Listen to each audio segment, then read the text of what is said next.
Welcome to OTT junction Bigg Boss Tamil season 7. So இந்த season முடிந்தாலும் வன்மம் குறையலை அப்படின்னு நம்ம அதை பற்றி தான் நம்ம சொல்லிட்டு இருந்தோம். இந்த ஸ்போர்ட்ஸ்மேன்ஷிப் அப்படின்னு ஒன்று சொல்லுவோம். ஸ்போர்ட்ஸ்மேன்ஷிப்பு, ஸ்போர்ட்டிங் ஸ்பிரிட்டு, ஸ்போர்ட்டிவான பிளேயர்லாம் சொல்லுவோம். இது ஒரு ரியாலிட்டி கேம் அப்படிங்கிறப்ப இதில் வந்து ஜெயிச்சு யாராவது வெற்றி பெற்ற பிறகு ஜெயிச்சவங்களை பாராட்டணும், தோல்வியை ஒத்துக்கணும். எலெக்ஷன்ல கூட அரசியல்வாதிகள் வந்து ஒரு கட்சி தோத்துருச்சுன்னா நாங்கள் மக்கள் தீர்ப்பை மனதார ஏற்கிறோம், மக்கள் தீர்ப்பே மகேசன் தீர்ப்பு அப்படின்னு சொல்லுவாங்க. இதுல வந்து தோத்துட்டு இவங்க அழுகிறது தான் வித்தியாசமா இருக்கு. அதில் குறிப்பா வனிதா விஜயகுமார் அவங்க என்னன்னா அவங்களுடைய மகள் ஜோவிகாவுக்கு வந்து டைட்டில் கொடுக்கல. அதாவது டைட்டில்னா நான் சொல்றது வந்து வின்னர் டைட்டில் இல்லை, ஒவ்வொருத்தருக்கும் ஒரு பட்டம் கொடுத்தாங்க. இப்போ ரைசிங் ஸ்டார் அப்படின்னு சொல்லி நம்ம அர்ச்சனாக்கு கொடுத்தாங்க, இன்ஸ்பிரேஷனல் பிளேயர்னு சொல்லி விசித்ராக்கு கொடுத்தாங்க. அந்த மாதிரி ஒவ்வொருத்தருக்கும் கேம் சேஞ்சர்னு நம்ம தினேஷ் அவர்களுக்கு கொடுத்தாங்க. அதே மாதிரி விஷ்ணுவுக்கு ஒன்று கொடுத்தாங்க. இப்படி ஒவ்வொருத்தருக்கும் ஒரு டைட்டில் கொடுத்தாங்க. இதில் என்னன்னா இவங்களுக்கு வந்து வனிதா விஜயகுமாருக்கு தான் பொண்ணுக்கு வந்து ஸ்லீப்பிங் ஸ்டார் அப்படின்னு ஒரு டைட்டில் கொடுக்கலையே. அங்கே 4-5 ஷீல்டு இருந்துச்சு, அதில் ஸ்லீப்பிங் ஸ்டார்னு ஒன்று கூட வச்சிருப்பாங்கன்னு நினைக்கிறேன். அதை கொடுக்கலையேன்னு சொல்லி அவங்களுக்கு பயங்கர கோபம். இது ரொம்ப அன்ஃபேராக இருக்கு, என் பொண்ணுக்கு வந்து ஸ்லீப்பிங் ஸ்டார் அவார்டு கொடுக்காம விட்டாங்க அப்படின்னு சொல்லி அவங்க பயங்கரமாக கொந்தளிக்கிறாங்க. நான் அடுத்த சீசன்லேருந்து ரிவ்யூ பண்ண மாட்டேன் அப்படிங்கிற வேற சொல்றாங்க. ஐயோ, இவங்க ரிவ்யூ பண்ணலன்னா நம்ம எப்படி பிக் பாஸ் பார்க்க போறோம் அப்படின்னு சொல்லி கோடிக்கணக்கான ரசிகர்கள் அப்படியே ரொம்ப வருத்தத்தில் இருக்காங்க, சோகமா இருக்காங்க.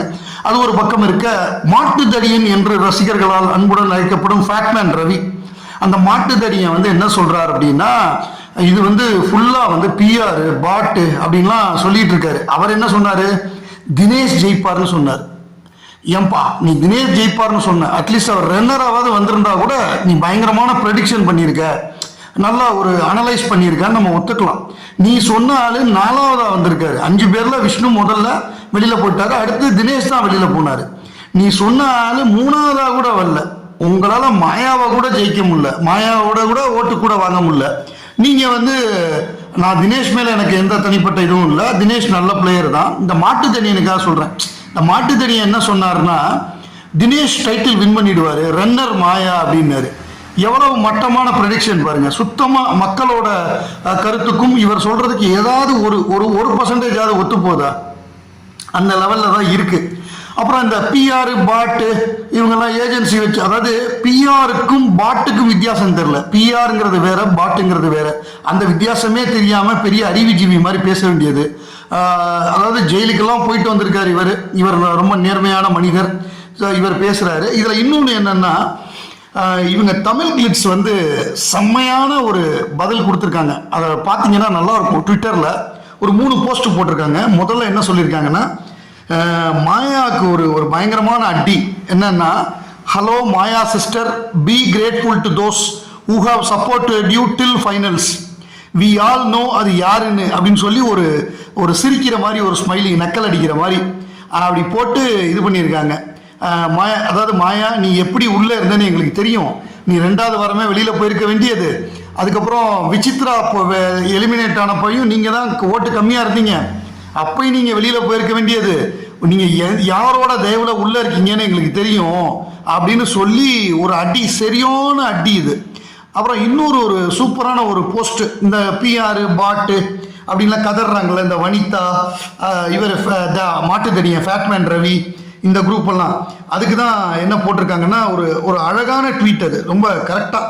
அதாவது என்னன்னா, as a regional news media organisation we are committed to upholding authenticity and combating misinterpretation from both toxic individuals and so-called bots.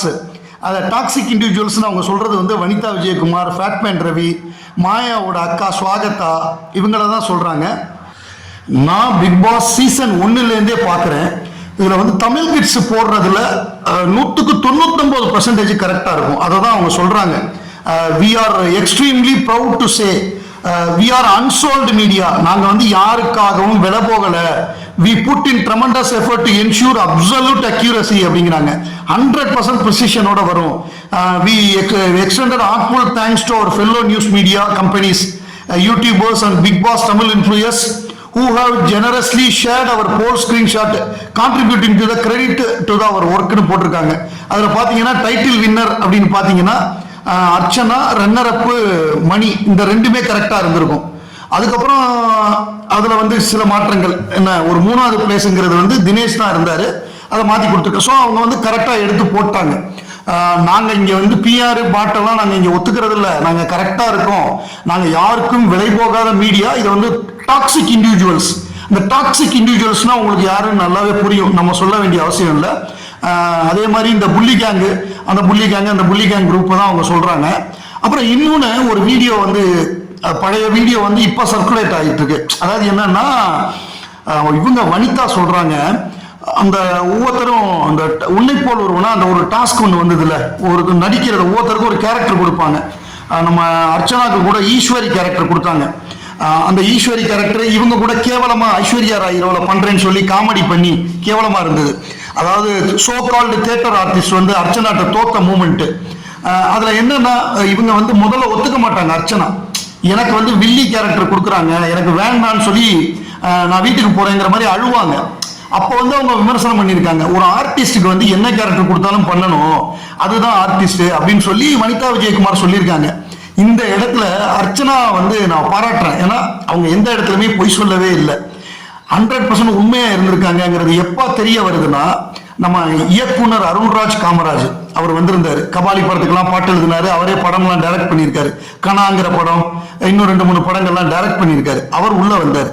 அவர் வந்தப்ப லேபிள் அப்படின்னு ஒரு வெப் சீரிஸ் எடுத்திருக்காரு.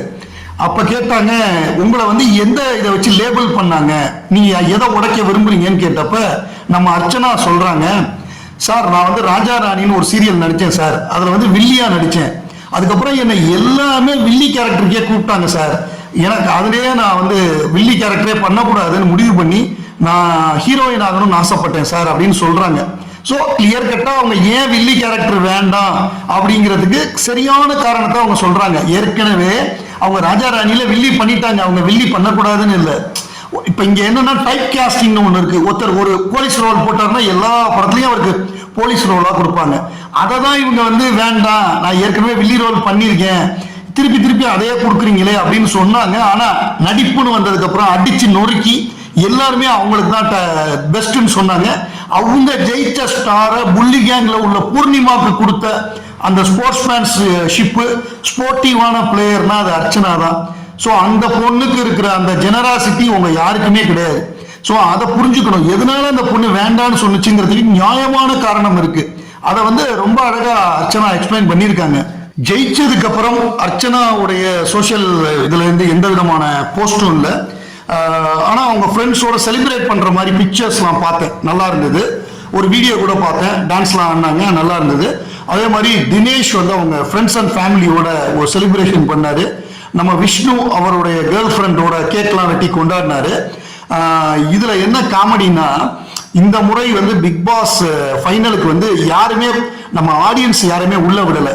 அந்த கண்டஸ்டன்டோட ஃபேமிலி, அவங்க ஃப்ரெண்ட்ஸு, அவங்கள தான் உள்ள விட்டுருக்காங்க. இதுல முதல் 2 ரோவை இவங்க பிடிச்சிக்கிட்டாங்க, புள்ளி கேங், அதாவது டாக்ஸிக் மாயாவோட ஆட்கள் பிடிச்சிக்கிட்டு. அதாவது 3வது வந்ததுக்கு வந்து என்னமோ கிரிக்கெட்ல வந்து பெரிய சாதனை பண்ணி டெண்டுல்கர்லாம் செஞ்சுரி அடிக்கிற மாதிரி இவங்க அப்படியே இது பண்றாங்க, வேவ் பண்றாங்க. அது பாக்குறப்ப காமெடியா இருந்தது. இந்த மெக்சிகன் வேவ்னு சொல்லுவாங்க, நம்ம இதுல எல்லாம் பார்த்திருப்போம். மெக்சிகோ வேர்ல்டு கப் நடந்தப்ப 1987 ஃபுட்பால் வேர்ல்டு கப்பு, அப்போ வந்து நம்ம மேரடோனாலாம் விளையாடுறப்ப அந்த மாதிரி பண்ணுவாங்க. என்னமோ அந்த ரேஞ்சுக்கு இவங்க, நீங்க வந்தது 3வது, எதுக்குடா இந்த மானங்கெட்ட பழப்பு அப்படிங்கிற மாதிரி தான் அது இருந்தது. இன்னும் கொடுமை என்னன்னா, இந்த வன்மம் எப்படி இருக்குன்னா, இவங்க மாயாவுடைய அது இயற்கையான குணம், அந்த இயற்கையான குணம், அந்த வன்மத்துக்கு ஒரு முகம் இருக்குன்னா அது மாயா தான். அதை வந்து அவங்க இன்ஸ்டாகிராம்ல பரப்பிட்டு இருக்காங்கன்னு சொல்லியிருந்தேன். இந்த பக்கம் விஷ்ணு போய் மாயாவுக்கு யாரெல்லாம் நெகட்டிவா போட்டிருக்காங்களோ எல்லாத்தையும் அவர் லைக் பண்ண ஆரம்பிச்சிட்டாரு. ஸோ இது இப்போ ஓயாது போல் இருக்கு. இன்னும் இந்த சண்டை வந்து இன்னும் அடுத்த பிக் பாஸ் வரைய ஓடும்னு நினைக்கிறேன். இந்த பிக் பாஸ் கொண்டாட்டம்னு ஒன்று வரும், அந்த பிக் பாஸ் கொண்டாட்டத்துல பயங்கரமா ட்ரோல் பண்ணுவானுங்க. அதுல இந்த புள்ளி கேங்க வச்சு கிளிக்க போறானுங்க. அதை பார்க்கறதுக்கு நான் வெயிட் பண்றேன். இது தூங்குனது, கீழே விழுந்தது, அதாவது ஒன்னு ஸ்லீப்பிங் ஸ்டார்னு கொடுக்கணும், இல்லைன்னா ஸ்லிப்பிங் ஸ்டார். ஏன்னா அடிக்கடி தடுக்கி கீழே விழுந்த புல் தடுக்கி பயில்வான்னு கொடுத்தாலும் நல்லா தான் இருக்கும் வனிதா பொண்ணுக்கு.